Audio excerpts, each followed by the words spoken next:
We're here today with the cast of Sunlit Night. They're right over there. um, and portions of this conversation will be available on our podcast, which is called The Real, and you can check that out at LATimes.com/TheReal. So let's welcome our cast and director. First, we have director David Vent.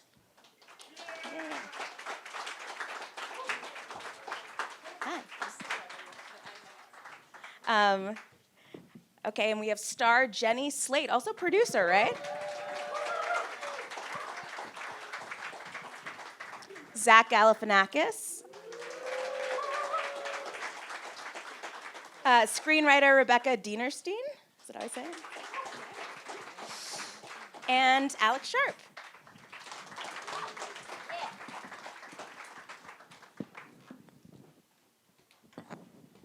Hi, guys.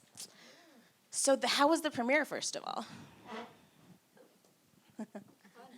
It was wonderful. The premiere was very, very fun and sweet, and it's always nice to. We have so many members of our crew here, which I think is a testament to how much fun we had on set in New York and in Norway. And it felt a little bit like a like a wedding, and it's like sweet and romantic, but yeah.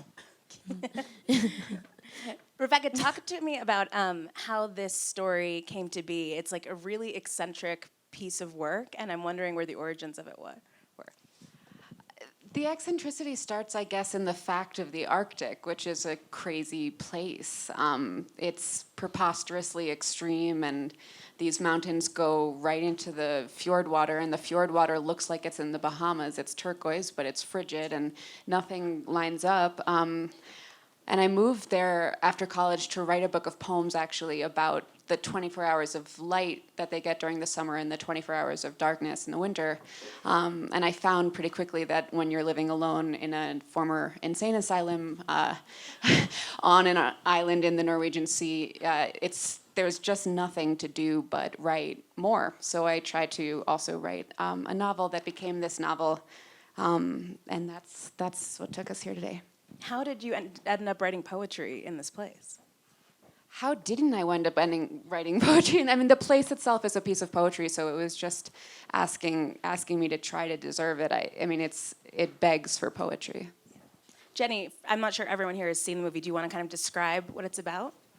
Sure. There are many intersecting storylines, and they do come together in what I sometimes like to call a cosmic asterisk in the Arctic. And I also call Becky a cosmic asterisk because she somehow connects a million different people and experiences in a way that feels a little bit witchy.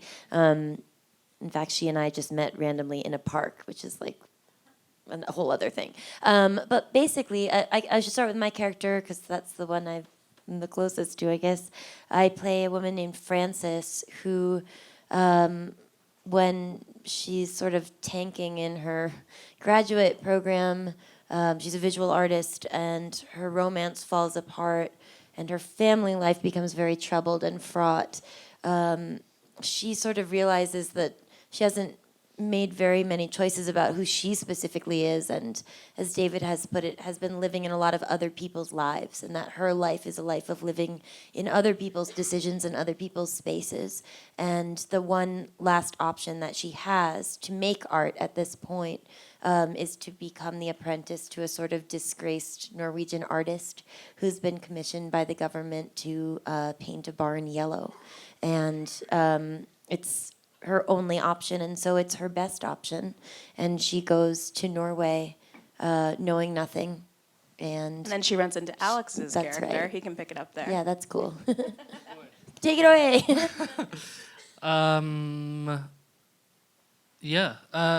My character is originally from Russia, but lives in Brooklyn with his father. And when he loses his father, he goes on this incredible journey to the top of the world to put his father to rest there, because that was a request that he wanted to honor. And his father, Yasha, it felt like his dad was like home, and he'd lost that, and so he was kind of on oddly on this quest, or like maybe when he put his father to rest, he was then truly felt like homeless and lost and like a sort of a drifting soul. And he meets another drifting soul in a scenario where there are multiple drifting souls. And also a would-be Viking, played by Zach. Yes. This is my first panel. Yes, I play a wannabe Viking that's from Ohio but lives in Norway, and he kind of gets love struck a little bit by Yasha's mom, and I have a little love story in it too. So yeah.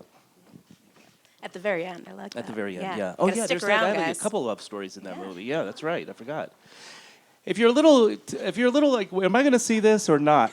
I have 2 love stories in the movie. So, Alex, what brought you to the project?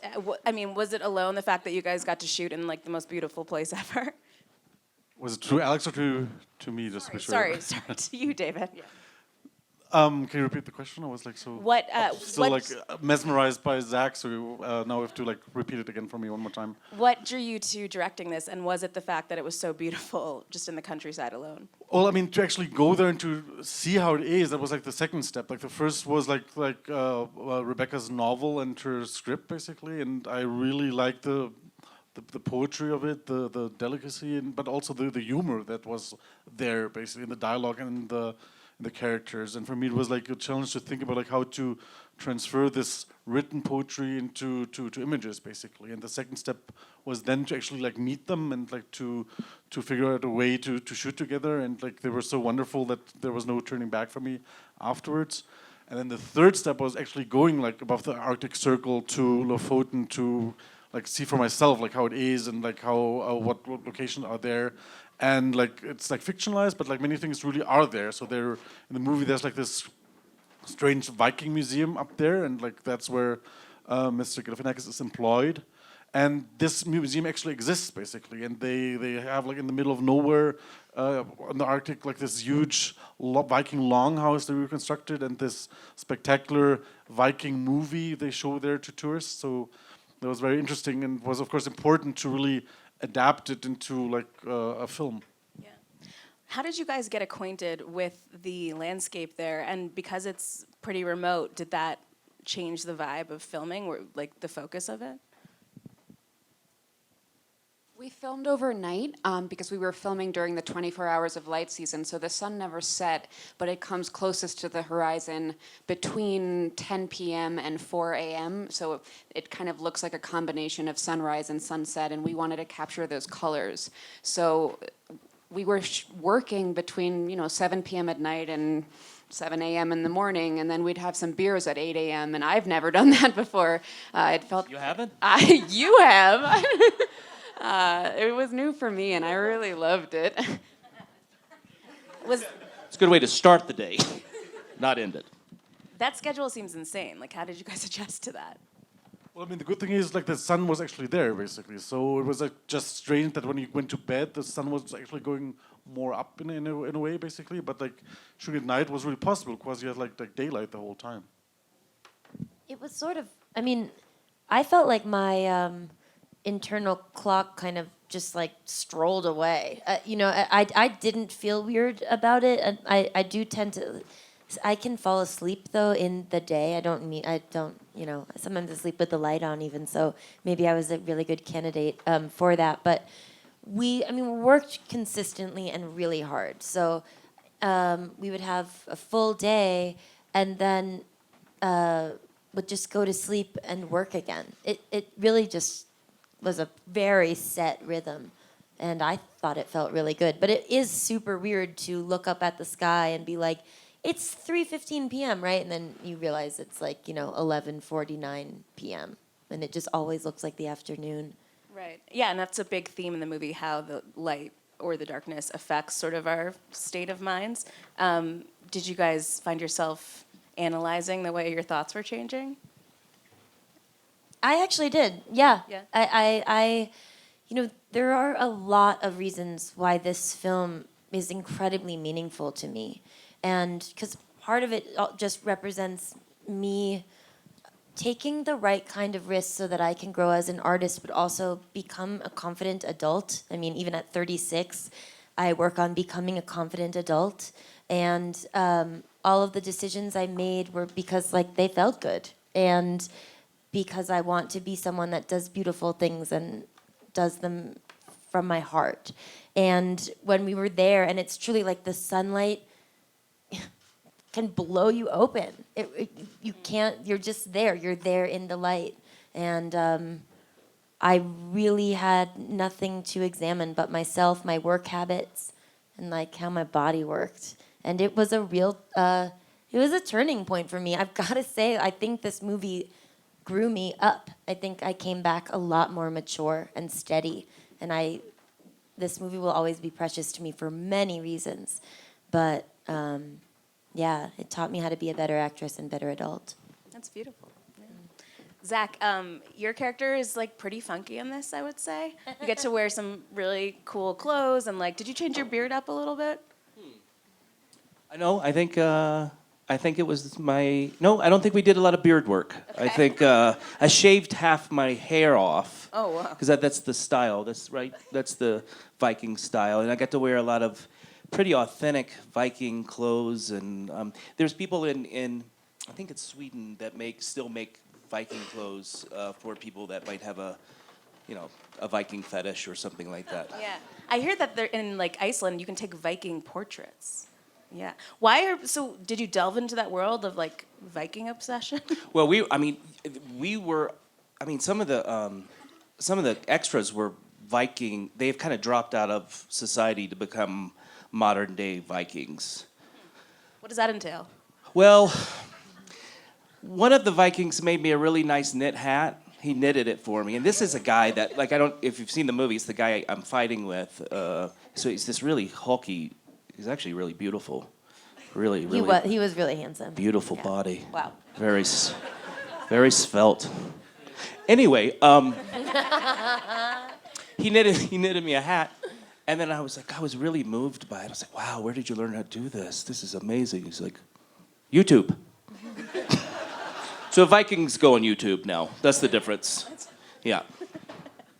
Alex, your character works in a bakery that made some very delectable looking treats. Did you learn how to bake at all? I did, actually. Yeah. It was where we shot was where I learned. This bakery in Eating bread. in Brooklyn, and David and I went there before we started shooting those scenes, and the two bakers who worked there were very, very generous and spent a lot of time pretending not to find me unbelievably tedious and teaching me.